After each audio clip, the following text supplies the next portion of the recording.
Como... ¿Vale? ¿Y se escucha? Sí, Juanes, ahí se escucha. Sí, se escucha. Señora. Ahí se escucha bien, Juanes. Listo.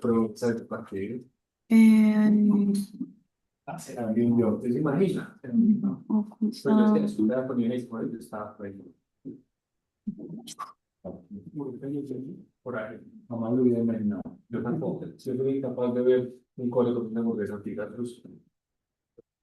Ya basta. ¿Por qué?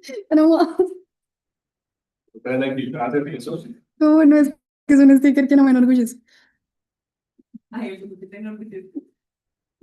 Ya no le gusta nada. Bueno, buenas tardes a todos. Continuando con el core de ventilación mecánica, vamos a hablar de PSI. Y ante todo vamos a empezar con un chisme. Si en el barroco principalmente tuvimos la gran pelea entre Quevedo y Góngora, donde con fines académicos empezaron a apelar a consecuencias personales, ofendidos incluso por la nariz, tuvimos algo similar en plena pandemia cuando el doctor Tobin y el doctor Gattinoni hacen una serie de 8 papers criticándose básicamente por este concepto que nos reúne hoy, directamente por el CIVI. Fue tanto así que en algunos de esos papers el doctor Tobin dice que por el bien de los pacientes es hora de poner fin a esa insensatez de término. Gattinoni no se queda atrás, dice que cuando encontró todas estas respuestas del doctor Tobin, se imaginan su consternación al enterarse por boca de ellos que el Silly no era más que un producto de su imaginación. Se acusaron que era solamente una interpretación matemática mal elaborada y los otros no conocían ventilación mecánica. Parte de lo que vamos a hacer hoy es revisar este concepto y pues empezar a exponer nuestra propia posición respecto a esta discusión que nos tuvo directamente en pandemia. Los objetivos para esta charla: vamos a definir el concepto de CILI y delimitar sus mecanismos fisiopatológicos, identificaremos cuándo un esfuerzo espontáneo deja de ser protector y pasa a ser lesivo en los pacientes y reconoceremos las estrategias que tenemos para detectar e intervenir el riesgo a la cabecera del paciente, que es al fin y al cabo lo que queremos conseguir. Para eso entonces vamos a empezar por los conceptos y el mecanismo de origen. Ya la semana pasada con la presentación que el doctor Maestre nos hizo, nos quedó muy claro el concepto de Bill y todas sus implicaciones fisiológicas que tiene. Inicialmente teníamos esta posibilidad que una lesión pulmonar la induzca la ventilación mecánica invasiva. El CIRI, por su definición, es esta lesión, pero ahora inducida por un esfuerzo inapropiado del paciente. Hay muchas interpretaciones que se han hecho aprovechando lo de las montañas. Una de esas, directamente el modelo del iceberg, donde parte de todo el estrés que nosotros podemos ver en la ventilación está dada solamente por la presión de la vía aérea. Pero todo el esfuerzo que hace el paciente, entendido pues por ejemplo por un delta de presión esofágica, aunque como veremos con muchas otras formas, realmente es algo que no cuantificamos todo el tiempo. Nos estamos perdiendo una de la parte que aún así está impactando en el estrés y en la deformación del parénquima pulmonar. Es ahí donde surge este concepto. Sin embargo, desde realmente cómo se empieza a distinguir, nos tenemos que ir hasta el 56 con los primeros estudios del doctor Otis. Nuevamente, más autores y pues nombres muy grandes respecto a este tema. Y es principalmente la razón que el pulmón sea heterogéneo y cómo lo entendemos desde distintos parámetros que ya hemos venido hablando, particularmente desde las constantes de tiempo. En una cáscara de nuez, tratando de simplificar algo muy grande, la ventilación, si tenemos un parénquima donde todo se comporta bien, por interdependencia alveolar, lo entendemos casi como un fluido, como si el sistema fuera uniforme. Pero en el caso de un paciente con alguna condición patológica, esta ventilación se somete a un proceso que no es uniforme, donde la compliance puede disminuir, y lo que han notado en estudios previos es que esto también disminuía cuando la frecuencia respiratoria, por ejemplo, aumentaba. La hipótesis del doctor Otis es que entonces, si este parénquima no es homogéneo, las unidades se van a llenar y vaciar de manera diferente, lo que ya conocemos como una constante de tiempo, directamente la relación entre esta resistencia y la compliance. Para la propuesta de los autores, pues es 1956, para simplificarnos matemáticamente, vamos a modelar todo esto como si fuera un sinusoide y revisaremos que entre las ondas existe un desfase. Este desfase permite una redistribución de gases y el famoso efecto de Pendelov. Nuevamente, estamos en este momento del tiempo, vamos a imaginarnos un modelo, pongamos entonces dos vías de ventilación. Para hacer la resistencia, las rodeamos de sistemas de cobre y podemos jugar con el diámetro para darle más resistencia a una asa o menos resistencia al otro. Una cámara que nos controle la presión, asimilando la presión negativa que hace la reja costal, y examinemos cómo nos va en términos de la compliance y en términos de la resistencia. En este primer momento, si tenemos una misma compliance y resistencia, acá tenemos una curva del flujo de todo el sistema. En la primera asa, en el segundo asa y cómo se comporta la presión.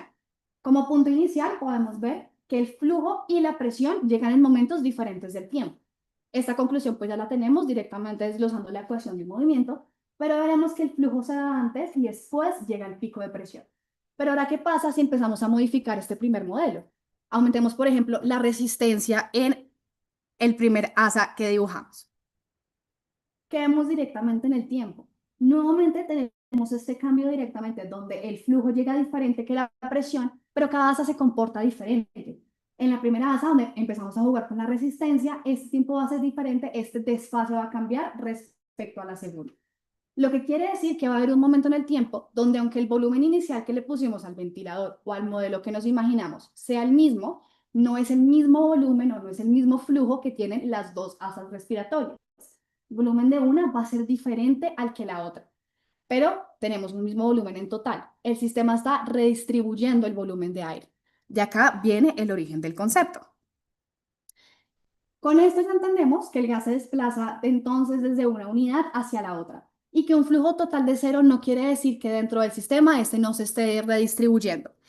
Ahora bien, para entender estas constantes también hay que entender que entonces, en un momento de la inspiración, mientras una misma unidad se está inflando, otra puede estar desinflándose hacia el paciente siga inspirando. Esto es lo que puede generar otros fenómenos, por ejemplo, que una unidad que antes no reciba más volumen se esté sobredistendiendo, nuevamente haciendo el énfasis en todos los otros mecanismos de Billy que ya lo hablábamos la semana pasada. Lo que una conclusión inicial nos puede decir es que las constantes de tiempo no solo nos hablan de la velocidad o en qué tanto tiempo un fenómeno ocurra o deje de ocurrir, también nos hablan que la mecánica global puede permanecer igual, pero dos unidades pueden estar haciendo dos cosas diferentes en el mismo momento del tiempo. Ahora bien, si estábamos hablando directamente de los ventiladores y de la presión positiva, en el 88 el doctor Maceroni y su equipo se preguntó si solamente la presión positiva es lo que puede lesionar el pulmón y cómo lo pueden evaluar. Y ese es uno de los estudios pivotales que da origen a todo este concepto. Toman 31 ovejas, las dividen en 3 grupos e intentemos revisar entonces qué pasa en diferentes escenarios. Inyectan salicilato de sodio en las cisternas magnas, es decir, una forma de crear acidemia, y examinen a ver cómo les va a las ovejas hiperventilando hasta 13.5 horas en el tiempo. El primer grupo las dejaron hiperventilar de manera pues muy fea con esas respiraciones espontáneas y observaban qué pasaba. En el segundo grupo las hacían hiperventilar, pero las sedaban, les aplicaban relajantes neuromusculares y las ventilaban. Y al tercer grupo lo tomaban de control, solamente solución salina. ¿Y qué pasaba en el tiempo? Solo el primer grupo, donde las dejaban con estos esfuerzos en respiración espontánea, hiperventilar más de 12 horas, tenían lesión. Encontraron más hipoxemia, un gradiente alveolar que estaba aumentado, menos dispotensibilidad, el pulmón terminaba pesando más, atelectasias, las ovejas se morían, pues resultados que en este momento también se nos pueden parecer cuando menos esperados. Mientras en el grupo control realmente no tuvieron lesiones. Sin embargo, pues acá en este estudio no estábamos hablando ni de control por presión esofágica, ni que controlara un volumen, ni ninguna de otras variables que conocemos. Entonces, también directamente del mensaje de este estudio podemos tener que la combinación de un gran impulso respiratorio, un volumen corriente elevado, una frecuencia respiratoria extrema y una exposición prolongada genera una carga suficientemente fuerte para que un pulmón se lesione. Y esto es independiente de tener ventilación mecánica o no. En este caso, este grupo, las ovejas tenían ventilación espontánea y no estuvieron acopladas a ventilación mecánica invasiva. Hasta ahora, y para ir recogiendo información como primer checkpoint. Tenemos entonces que si entendemos el pulmón como un sistema elástico, la distribución de las presiones va a ser uniforme, tanto la transpulmonar como la pleural, todo lo que hemos estado conversando. Y todo esto se podría explicar desde la interdependencia pulmonar. Este modelo cambia a entenderlo como un fluido perfecto cuando estamos en un proceso patológico o en un proceso de heterogeneidad. Se favorece la deformación y es aquí donde un esfuerzo inspiratorio que no sea apropiado o sea intenso puede producir daño pulmonar. Con todo lo anterior, en 2013, el grupo del Dr. Yoshida hace otro de los estudios pivotales. Toma un modelo humano, 7 modelos en cerdos y hace diferentes mediciones. Revisemos entonces cómo se comporta respecto a la tomografía por impedancia y también calculemos con otras variables como la presión esofágica para estar integrando todo lo demás. En estos primeros, entonces, a la izquierda de la, pues acá, derecho de la diapositiva tenemos directamente las imágenes por tomografía de impedancia en uno de los cerdos que era representativo para el modelo. Y al lado izquierdo, cómo se comportaba inicialmente la presión de la vía aérea, la presión esofágica y cada una de las zonas del pulmón con estos resultados de la impedancia. Las zonas 3 y 4 son las zonas dependientes, la parte dorsal de los animales, 1 y 2 las zonas no dependientes. Esta primera curva son directamente los animales que estaban acoplados a ventilación, pero se les permitía un esfuerzo espontáneo respiratorio, y en la segunda estaban acoplados, pero tenían bloqueo neuromuscular. ¿Y qué sucedía? Tan pronto cuando empezaba la inspiración, los animales empezaban a tomar aire, en el esfuerzo espontáneo, pues pasa lo que ya podemos presumir. La presión esofágica empieza a disminuir, así mismo como la presión en la vía aérea justo antes de empezar a aumentar. Pero ¿qué pasa en cada una de las zonas del pulmón? Las zonas no dependientes y dependientes se comportan diferente. Las zonas no dependientes tienen una deflexión negativa antes de subir y las dependientes empiezan a aumentar en cuestión de volumen o la diferencia de impedancia. Nuevamente haciendo el énfasis en pues, la observación del efecto de Pendeloft. Esto también fue comparado por otros métodos de imagen, tal como una tomografía dinámica, donde nuevamente si lo llevamos las zonas no dependientes, cuando termina la aspiración y en la primera parte del inicio de la inspiración pierde aire. Pero si lo comparamos en el tiempo, ese aire es ganado por las zonas dependientes. Es un mismo momento en el tiempo con dos fenómenos diferentes según el sitio y la heterogeneidad que tenga el tejido. Además, en otros datos encontraron que la presión esofágica se aproximó a la región no dependiente, pero puede subestimar cómo se comporta la dependiente. Es decir, el pulmón no se comporta como un fluido. En este escenario puede comportarse mucho más a un sólido, donde la deformidad puede lesionar todo el sistema. Pero tener una presión negativa de esta magnitud, pues también puede traer implicaciones hemodinámicas, otro de los temas que hemos estado revisando. Al tener una presión intratorácica muy negativa, aumenta el retorno venoso, puede elevar las presiones transmurales vasculares pulmonares, favorece la filtración de líquido y de manera final puede agravar el edema pulmonar, pues uno de los otros mecanismos como por ejemplo un edema de presión negativa. Y nos faltan otras variables directamente en presiones que no hemos estado conversando, particularmente esa última presión que al fin y al cabo queda en el alveolo, la presión alveolar. Particularmente este estudio fisiológico en 2016 toma 10 pacientes ventilados y los hace en diferentes niveles de presión soporte. Para los autores con estos niveles de presión de soporte alta, media y baja. Compara cómo les va con el delta de presión esofágica y directamente con el cálculo de la presión alveolar. Entonces, el paciente está controlado directamente, pues en ventilación mecánica invasiva, controlada por volumen, tenemos pues que el delta de la presión esofágica va a ser positivo y este va a ir disminuyendo entre menos soporte tenga el paciente, entre más esfuerzo tenga que hacer. Pero ¿qué pasa con la presión alveolar? Entre menos soporte llega a tener el paciente con estos números que les comenté, la presión alveolar va a ir disminuyendo hasta un punto que nos puede preocupar y es que este puede ser inclusive menor a la PIB que el ventilador tenga programada, lo que nos diría que también en un momento va a haber un cierre cíclico de cada una de las unidades. Para traer entonces este mensaje, entre menos presión soporte, también disminuye la presión en la vía aérea, se puede generar más esfuerzo y una caída de presión alveolar hasta un punto crítico que quizás no estamos viendo, pero pueda seguir abriendo y cerrando cíclicamente cada una de estas regiones. Y para integrar aún más los conceptos que hemos estado revisando, pues también estábamos asimilando cómo las asincronías tenían efectos deleterios en los desenlaces de los pacientes y cómo también tener un paciente asincrónico puede llevar a cambios ventilatorios y en el volumen del mismo. Por lo que pues esto también ha sido estudiado, particularmente en modelos de SRA moderado y grave, donde la hipótesis es que el péndulo puede aumentar cuando se aparezcan todos estos esfuerzos respiratorios. Particularmente en este caso se tomaron a 32 pacientes con SDRA, con una ventilación controlada por volumen en una sedación profunda.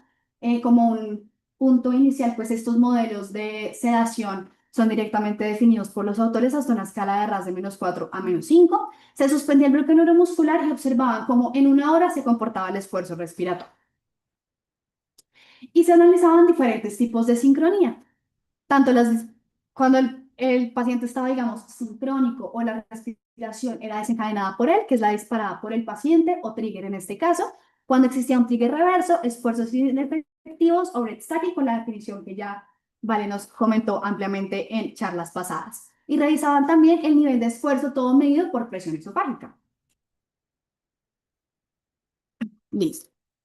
Directamente los resultados de esto, pues nos pueden parecer un poco contraintuitivos, pero lo vamos a desglosar. Las respiraciones trigger, que son estas que son desencadenadas por el paciente directamente, encontraron un mayor volumen del péndulo final, una mayor cambio, un mayor delta en la presión esofágica y menor presión expiratoria transpleural respecto a las respiraciones que pues eran asociadas a la sincronía ventilatoria, en este caso un trío reverso. No con esto queriendo decir que tener a un paciente asincrónico no genere efectos deleterios. Ya revisamos también notas charlas todo el impacto que puede tener sobre la carga diafragmática, que no solamente estamos pensando en un volumen, sino también en una rehabilitación de la ONU. Y nuevamente llevando eso a la tomografía por impedancia, podemos comparar de forma estadísticamente significativa que niveles de esfuerzos más altos también generan que al final de la aspiración el volumen sea menor. Eso quiere decir que el pulmón termine o colapsando o terminemos teniendo atrapamiento en este punto. Por lo tanto, pues tenemos un mayor pendulum, por lo menos para este estudio, en estas respiraciones, que el esfuerzo es tan inapropiado que el paciente lo tiene que desencadenar, pero un mismo esfuerzo que sobredistiende en inspiración también puede generar el cierre de las unidades en expiración.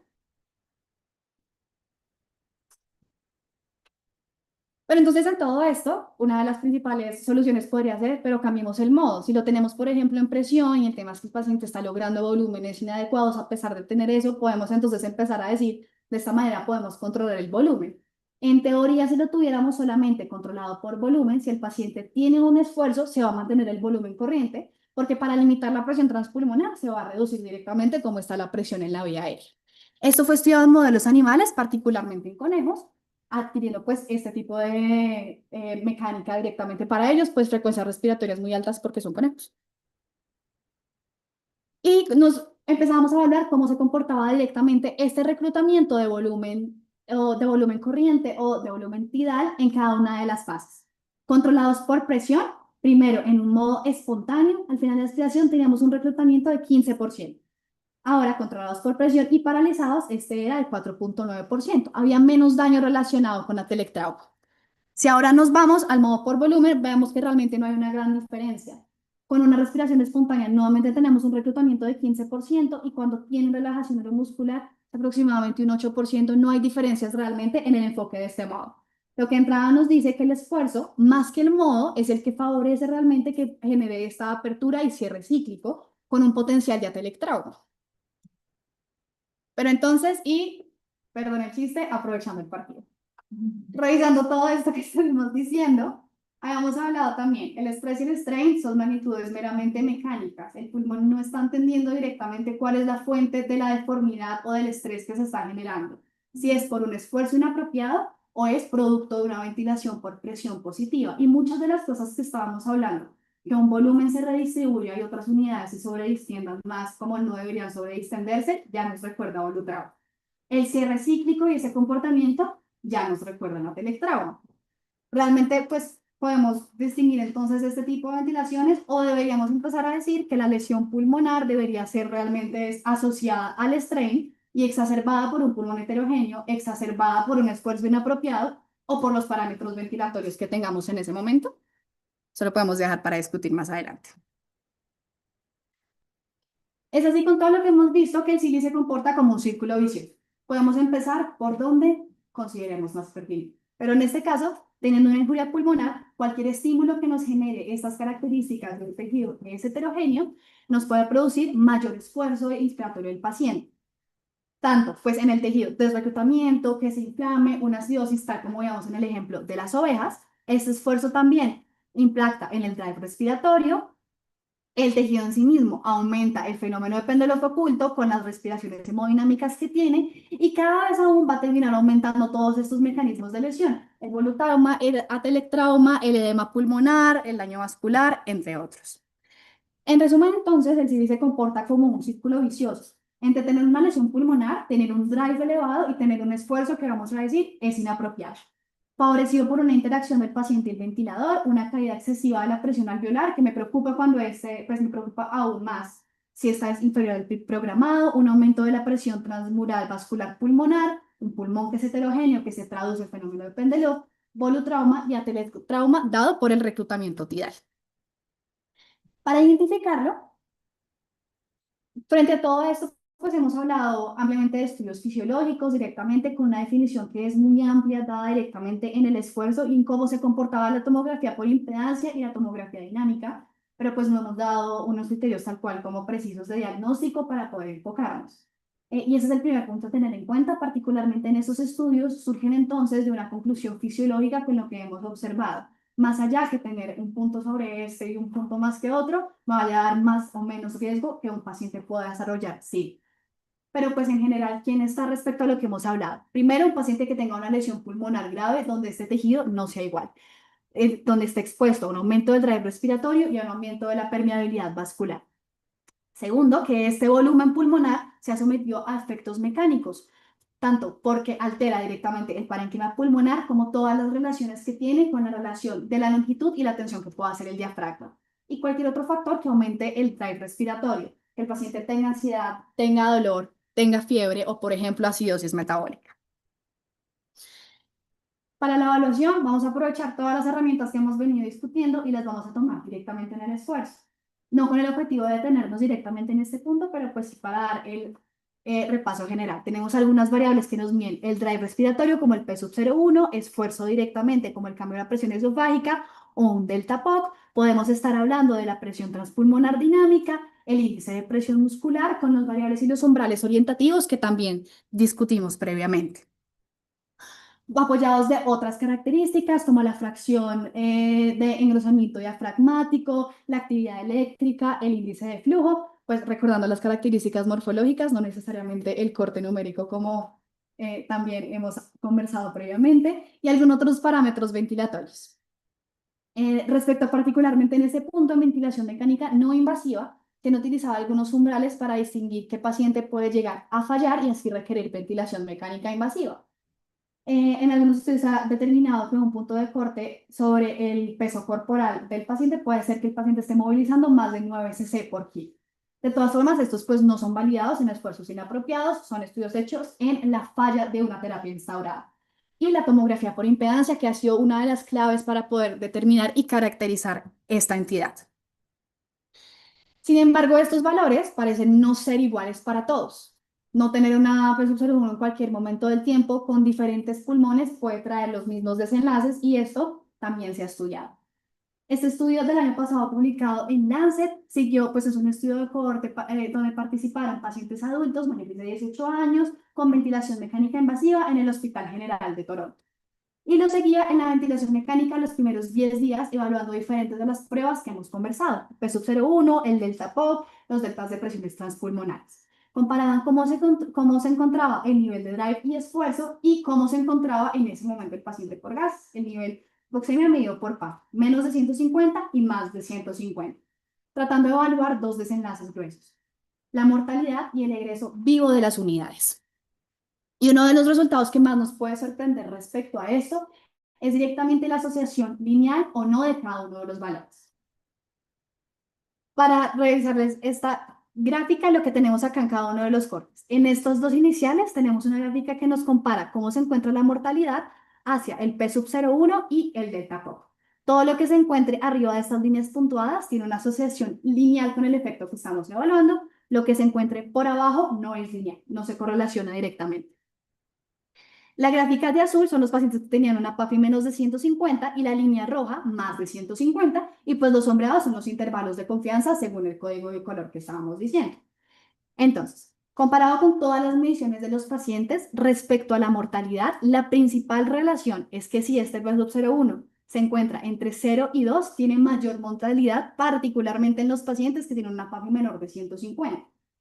Este efecto se ve en forma de U con estos pacientes que tienen también un pulmón más comprometido respecto al valor del delta POC. Y si ahora nos vamos en qué cantidad de pacientes pueden ingresar vivos de una unidad de cuidado intensivo, también lo podemos comparar con estas medidas. Principalmente con una P sub 0,1 respecto al momento del tiempo, entre 6 y 10 tiene esta correlación, pero ahora con los pacientes que tienen una mejor PAF. Es un mismo valor que hemos estado tomando, pero con dos características y un tejido diferente. No son valores que realmente podemos utilizar estáticos, debe interpretarse en el paciente que tengamos y en la gravedad en la que se someta ese pulmón. Para las herramientas de identificación y la caracterización, podemos hablar entonces de cómo vamos modulando cada una de las intervenciones. Lo primero que podemos empezar a concluir es un aumento en el drive respiratorio. Y a pie de cama tenemos la sedación. Sin embargo, cuando se ha comparado cómo nos va con la correlación de, por ejemplo, escalas clínicas que utilizamos todos los días, como el RAS, respecto al esfuerzo respiratorio o al drive respiratorio, es una correlación muy mala. Particularmente en ese forest plot, hacia la izquierda tenemos estos parámetros que con un menor RAS se asocia con un incremento en la P01, a la derecha pasa el efecto contrario, nada con efecto significativo, unos intervalos de confianza que nos pasan por este valor nulo. Realmente no podemos decir que tengamos una correlación con el drive respiratorio estimado por P01 y las intervenciones deberían estar realmente dirigidas a la titulación de sedación según el fenotipo de drive que tenga el paciente. Si de pronto está taquimédico, podemos aprovechar los opioides. Si el paciente tiene esfuerzos muy profundos, podemos utilizar más, por ejemplo, una titulación con propofol, aprovechando estas características farmacocinéticas y farmacodinámicas del tipo de sedación que utilizamos a pie de cama. La modulación del drive ha sido estudiado por muchos otros métodos. Empezando desde ahí, se ha utilizado alguna evidencia en un bloqueo bilateral de nervio fénico con anestésicos locales. Estos estudios utilizando infusiones de lidocaína y xilocaína han funcionado de forma experimental. Los estudios de todas formas son muy pequeños respecto a esto y a la reducción de la actividad eléctrica. Y hay muchas cosas que se han seguido explorando sobre lo que viene y otros estudios que se han estado trabajando, tal como el uso de ondansetron o los antagonistas de receptores serotoninérgicos para tratar de modular el drive. Particularmente este empezó en septiembre de 2023 en Francia y sigue con un reclutamiento activo de la información que quizás en algunos años nos dé más información al respecto. Y también estábamos hablando que todos los estudios compartían cómo se comportaban los pacientes o los modelos animales con un bloqueo neuromuscular. Sin embargo, hay un punto acá muy importante, quizás en el momento donde más nos pueda preocupar esta entidad es cuando ya queremos empezar a despertar al paciente si está en condiciones de hacerlo. Y para tratar de controlar este esfuerzo podemos utilizar otras estrategias como un bloqueo neuromuscular parcial. La primera limitación no está definido claramente qué es un bloqueo neuromuscular parcial. No podemos determinar específicamente que esos estudios o los protocolos hayan sido medidos por TOF, medidos por dosis. Cada uno de los protocolos son diferentes. El más grande es esta prueba de concepto que ya vamos a ahondar. De todas formas, el resto de evidencia corresponde más bien a reportes de caso. Este en 2017, que es uno de los más grandes respecto a su protocolo, es realmente una prueba de concepto. Se elaboró con pacientes adultos ingresados por síndrome de distrés respiratorio y criterio de inclusión es que pudieran ciclar o pudieran disparar directamente en el ventilador. En una primera fase, a todos los pacientes los llevaban a una ventilación control por volumen. Si conseguían un volumen corriente de 6 cc por kilo, seguían avanzando y exploraban en diferentes plataformas de presión soporte. Primero a 12, después a 6. Lo iban explorando según cada 10 minutos. Si todo seguía bien, también revisaban en otro modo ventilatorio como el nivel de nada que tenía. Si el paciente lograba mantener esa respiración de 6 cc por kilo, seguían a la fase 2. Y es acá sí utilicemos el bloqueo neuromuscular. Y particularmente en este estudio con rocuronio. Utilizaban un bolo de 2 a 5 miligramos y evaluaban si en 2 minutos el volumen se mantenía. El volumen se mantiene, perfecto, continuamos. No se mantiene, pongamos otro bolo. 2 minutos, no se mantiene, pongamos otro bolo. ¿Cuánto? A disposición del médico que estuviera en ese momento. Cuando esta ya característica lograba sostenerse, se mantenía una infusión directamente hasta mantener ese volumen respiratorio y se controlaba directamente en 2 horas directos parámetros ventilatorios. Solamente en 2 horas como punto relevante respecto a este estudio. Los autores encontraron varias cosas. Primero, es que al parecer este tipo de intervención facilitaba la ventilación protectora. Segundo, reducía el trabajo medio directamente en este estudio y que mantenía la actividad diafragmática, pues eso utilizando el nivel de nada que estuvimos mencionando. De todas formas, este tipo de estudio nuevamente es prueba de concepto, la muestra es pequeña, el protocolo estuvo muy a mano de los autores. Sin embargo, vienen otros estudios más grandes con diferentes tipos de fármacos, como el Neuma, que también en este momento está en recolección, donde como principal diferencia se van a utilizar dosis de cisatracurio. Quizás un poco más cercano a algo que podamos directamente tener en titulación en una unidad de cuidado intensivo. Además de eso, se han propuesto múltiples otros escenarios y múltiples otros enfoques, tales como tratar de poner a descansar el pulmón en todo ese enfoque de la ventilación, como utilizando un ECMO venoso. El origen y el pensamiento de todo esto es que teniendo un beneficio potencial con un ECMO podríamos reducir la carga ventilatoria, tener un mejor control del esfuerzo y favorecer una ventilación ultraprotectora, favoreciendo los efectos mecánicos. Tenemos un menor drive respiratorio, un menor esfuerzo muscular, una presión transpulmonar dinámica que podemos estar controlando cuando el paciente se encuentre en este tipo de soportes y pues evidentemente disminuir el riesgo de sobredistensión que pueda tener. Pero frente a todo esto tenemos más incertidumbres y limitaciones que evidencia sólida, tal como en los otros puntos que hemos venido conversando. Lo primero es que no tenemos una claridad de cuánto de este riesgo se debe al esfuerzo realmente que está haciendo el paciente, ni la mejor variable para guiar las intervenciones, ni un punto de corte terapéutico, ni qué pacientes se encuentran realmente. Lo mismo con la diferencia en muestra y en el tipo de esfuerzo medido en pacientes con ECMO que están despiertos y en pacientes donde no están con esos soportes, pero también se ha tratado de la titulación de PIC. Las muestras son pequeñas, la evidencia es heterogénea para en este momento dar una conclusión respecto a ese punto. Para tener entonces una integración de todo el concepto que hemos estado mencionando, tenemos un primer punto en este sistema. Una referencia donde quizás nuestra primera intervención directamente a pie de cama pueda ser o el control de la temperatura, la analgesia, la ansiolisis o asegurar las medidas de confort. Parte de todas estas cosas es que un paciente puede estar álgico en este proceso. Un segundo punto que puede ser generación del drive respiratorio. Podemos utilizar sedación titulada según el fenotipo que nos encontremos en el ventilador y una corrección química. Ya lo veamos en todos los experimentos, parte de cómo se comporta la gasimetría y directamente la hipercapnia puede empezar a alterar toda esta cascada. Bajando un poco más en la cadena tenemos la transmisión neuromuscular, inicialmente con un bloqueo completo según el momento que estemos o un bloqueo neuromuscular parcial teniendo todas las limitaciones con la definición de este término.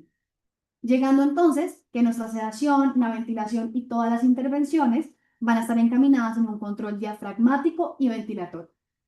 Y quizás el principal reto que tengamos hasta este punto pueda llegar a ser el equilibrio entre la asistencia ventilatoria, entre la asistencia del nivel de sedación y no necesariamente condenar al esfuerzo respiratorio del paciente, sino más bien tratar de acompañarlo o controlarlo respecto a este punto. Podemos entonces ir haciendo unos mensajes finales. Lo primero es que el pulmón no distingue el origen de la fuerza o el origen del estrés y la deformación que estamos implicando.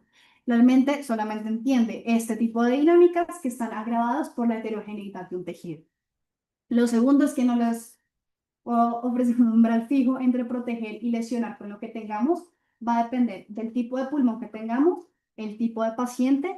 La relación entre el esfuerzo y este desenlace no es lineal en los estudios más grandes que tenemos y realmente importa qué tan grande se comporte y el tipo de pulmón que lleguemos a tener en el paciente. Cada variable y cada elemento nos están midiendo elementos diferentes, unas de drive, unas de esfuerzo, unas de reclutamiento, todo lo tenemos que integrar a pie de cama para asegurar una estrategia ventilatoria.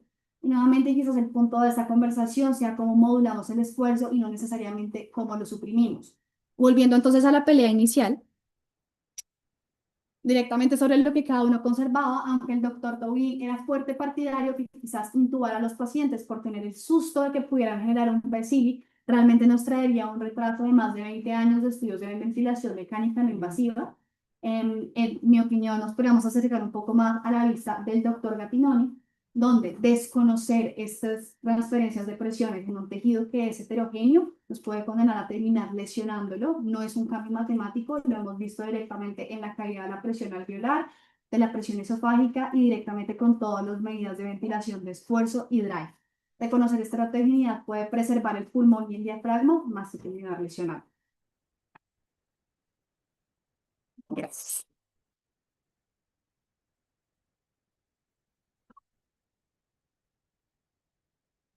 Pero muy bien, Juanita, y la presentación fue bastante agradable.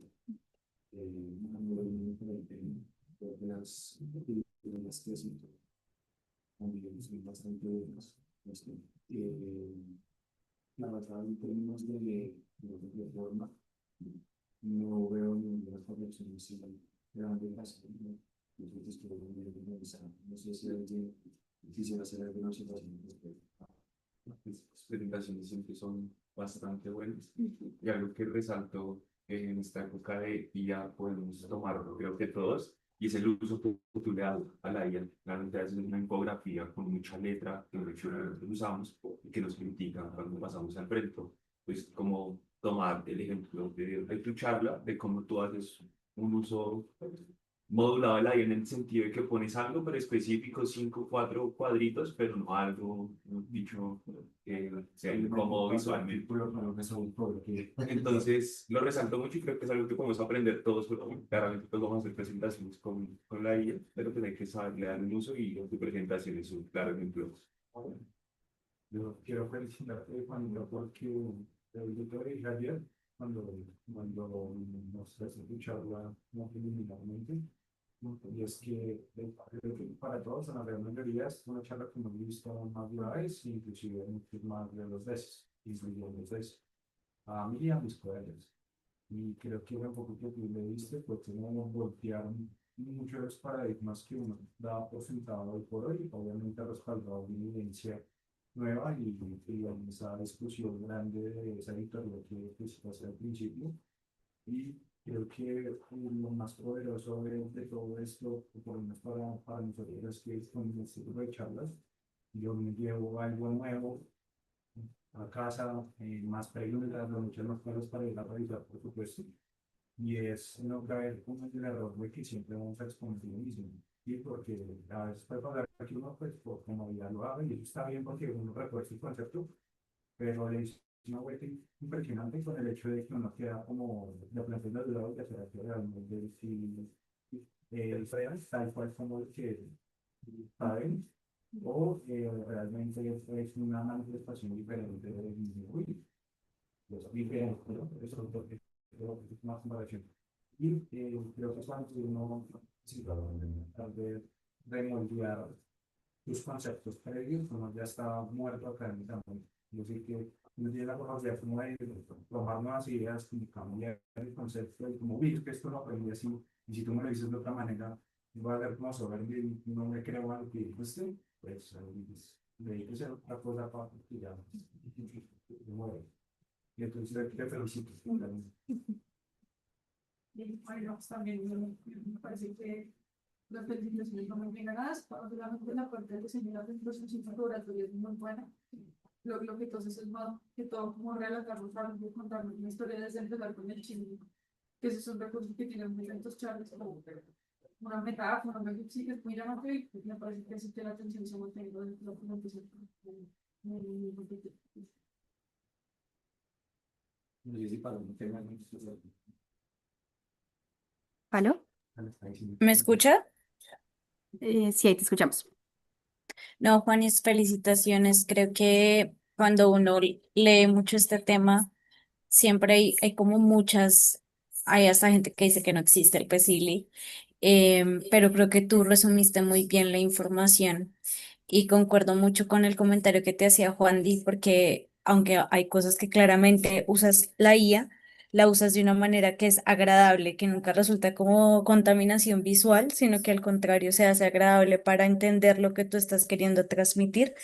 Y la verdad me pareció muy, muy buena tu charla, te felicito. Muchas gracias, Pablo. Bueno, muy bien. Entre las preguntas de fondo, pues, un par de preguntas. Y la primera pregunta podría ir relacionado a lo que nos hablaste sobre la distribución de precios en diferentes unidades de la las zonas áreas dependientes y las no dependientes. Entonces, quería preguntarte si leíste algo de qué es el péndulo oculto y cómo lo podrías observar en las gráficas que te han destinado de manera rutinaria. El péndulo oculto es el concepto que también lo introduce el doctor Yoshida en el artículo 2013 que les estoy mencionando. Y es básicamente este mismo fenómeno sobre cómo se comporta la transmisión, pero la mecánica global no está representando el cambio del volumen regional que se tenga entre zonas dependientes y zonas no dependientes.